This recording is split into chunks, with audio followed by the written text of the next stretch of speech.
Hello বন্ধুগণ, আমি সাধনা নতুন একটা ঝাঁকানাকা রেসিপিতে তোমাদের সবাইকে স্বাগত জানাই। আজকে আমি তোমাদের সাথে শেয়ার করছি খুবই অল্প তেল মশলায় লাউ ডাঁটা দিয়ে শিঙি মাছের ভীষণ হেলদি আর টেস্টি একটা ঝোলের রেসিপি। দুপুরবেলা গরম গরম ভাতের সাথে আর কিচ্ছু লাগবে না, শুধু এই মাছের ঝোল দিয়েই সমস্ত ভাত খাওয়া হয়ে যাবে, এতটাই টেস্টি খেতে হয়। তো রেসিপিটি প্রথম থেকে শেষ পর্যন্ত দেখার জন্য তোমাদের কাছে অনুরোধ রইল। তো চলো দেখে নেওয়া যাক আজকের রেসিপি। তো রেসিপিটি বানানোর জন্য এখানে আমি 3টে জ্যান্ত শিঙি মাছকে খুব ভালো করে কেটে ধুয়ে পরিষ্কার করে নিয়েছি। তারপরে মাছের মধ্যে সামান্য পরিমাণে লবণ দিয়ে দিলাম, একটু হলুদের গুঁড়ো আর 2 চামচ দিয়ে দিলাম কাঁচা সর্ষের তেল। কাঁচা সর্ষের তেলটা অবশ্যই দিতে হবে, তাহলে এই শিঙি মাছটা যখন ভাজবে না একটুও ফাটবে না। অনেক সময় কি হয়, শিঙি মাছ ভাজার সময় প্রচণ্ড ফাটতে শুরু করে, যার কারণে গরম তেল চোখে মুখে এসে পড়ে। তো অবশ্যই এইভাবে একটু কাঁচা সর্ষের তেল লাগিয়ে নিলে এই শিঙি মাছটা আর ফাটবে না। তো শিঙি মাছটাকে নুন হলুদ কাঁচা সর্ষের তেল দিয়ে মেখে একটা সাইডে রেখে দিলাম। আর আজকে আমি তোমাদের সাথে শেয়ার করব লাউ ডাঁটা দিয়ে শিঙি মাছের ঝোল। তার জন্য এখানে আমি লাউ ডাঁটাকে কেটে নিয়েছি। লাউ ডাঁটার গায়ে খোসা থাকে, সেটাকে খুব ভালো করে বেছে নিতে হবে।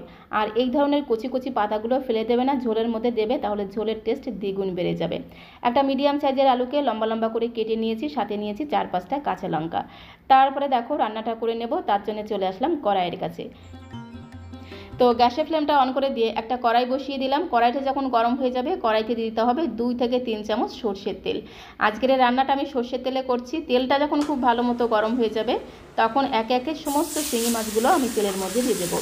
গ্যাসের ফ্লেমটা মিডিয়াম টু হাইতে রেখে শিঙি মাছগুলোকে ভেজে নিতে হবে।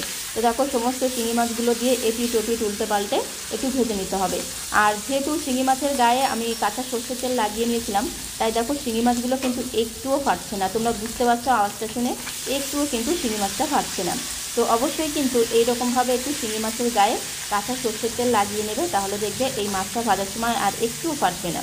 তো এপিট ওপিট উল্টে পাল্টে মাছগুলোকে খুব ভালো করে ভেজে নেব।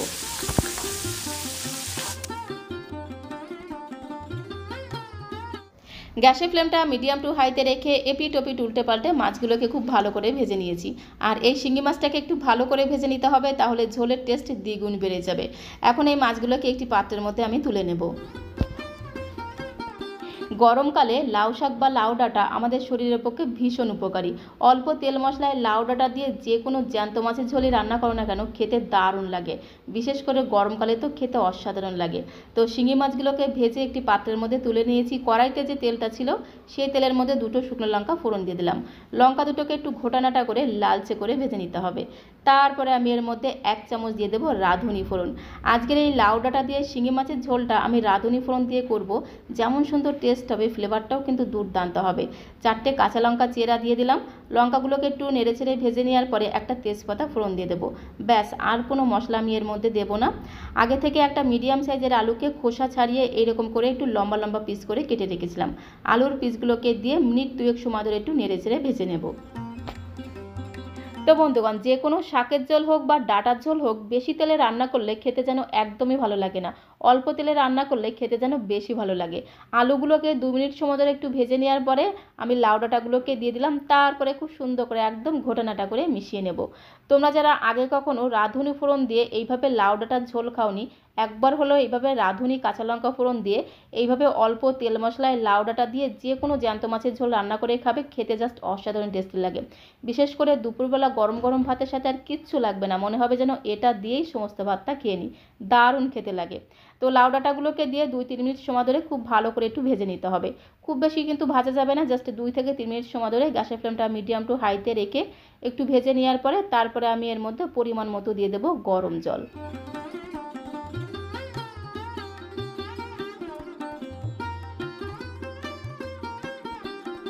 তো দেখো পরিমাণ মতো দিয়ে দিলাম গরম জল। তারপরে খুব সুন্দর করে একদম ঘোটানাটা করে মিশিয়ে নেব।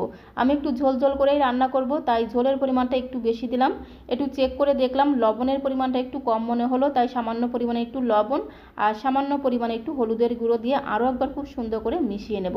খুব ভালো করে মেশানো হয়ে গেলে তারপরে ধামা চাপা দিতে হবে, মানে ঢাকনাটা বন্ধ করে গ্যাসের ফ্লেমটা মিডিয়াম টু লোয়ে রেখে 4 থেকে 5 মিনিট সময় ধরে ঝোলটাকে একটু রান্না করে নেব।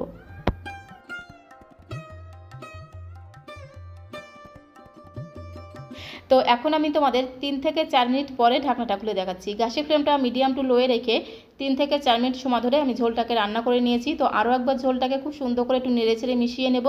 তারপরে আমি এর মধ্যে আগে থেকে ভেজে রাখা শিঙি মাছগুলোকে দিয়ে দেবো। শিঙি মাছগুলোকে দিয়ে খুব ভালো করে ঝোলের সাথে মিশিয়ে নেব। তো বন্ধুগণ, এই গরমে শুধুমাত্র রাঁধুনি আর কাঁচা লঙ্কা ফোড়ন দিয়ে লাউ ডাঁটার সাথে শিঙি মাছ বা যে কোনো জ্যান্ত মাছের ঝোল এইভাবে একবার রান্না করে খেয়ে দেখতে পারো। দুপুরবেলা গরম গরম ভাতের সাথে আর কিচ্ছু লাগবে না, শুধু এটা দিয়েই সমস্ত ভাতটা খাওয়া হয়ে যাবে। ভীষণ হেলদি আর টেস্টি একটা রেসিপি। তো দেখো, ভাজা শিঙি মাছগুলো ঝোলের মধ্যে দিয়ে আরও একবার খুব ভালো করে মিশিয়ে নিয়ে তারপরে ঢাকনাটা বন্ধ করে আরও 3 থেকে 4 মিনিট সময় ধরে রান্না করে নিতে হবে। তো এখন আমি তোমাদের আরও 3 থেকে 4 মিনিট পরে দেখাচ্ছি। গ্যাসের ফ্লেমটা মিডিয়াম টু লোয়ে রেখে আরও 3 থেকে 4 মিনিট সময় ধরে মাছের ঝোলটাকে রান্না করে নিয়েছি। মাছের ঝোলের মধ্যে যে কাঁচা লঙ্কাগুলো ফোড়ন দিয়েছিলাম সেখান থেকে 2-1টা কাঁচা লঙ্কা এইভাবে একটু খুন্তি দিয়ে ঘেঁটে দেবো। তাহলে দেখবে কাঁচা লঙ্কা ভাজা খুব সুন্দর একটা ঘ্রাণ তোমরা ঝোলের মধ্যে পাবে। আর 2-1টা আলুকে এইভাবে একটু ভেঙে দেবো, তাহলে ঝোলের টেস্টে দ্বিগুণ বেড়ে যাবে। তো কাঁচা লঙ্কা আর আলুকে একটু এইভাবে ভেঙে দিয়ে আরও একবার খুব ভালো করে নেড়েচেড়ে মিশিয়ে নেব। তারপরে গ্যাসের ফ্লেমটা বন্ধ করে দেবো। তো বন্ধুগণ, কম তেল মশলায় লাউ ডাঁটা দিয়ে শিঙি মাছের হেলদি আর টেস্টি মাছের ঝোলের রেসিপিটা একদমই রেডি হয়ে গেছে। দুপুরবেলা গরম গরম ভাতের সাথে খেতে দারুণ লাগে। তো আজকের রেসিপিটা তোমাদের কাছে কেমন লাগলো অবশ্যই কমেন্ট বক্সে লিখে জানিও। ভালো লাগলে একটা লাইক করে দিও, শেয়ার করে দিও, আর নতুন বন্ধু হয়ে থাকলে চ্যানেলটিকে সাবস্ক্রাইব করে দিয়ে পাশে থাকার অনুরোধ রইল। সবাইকে ধন্যবাদ।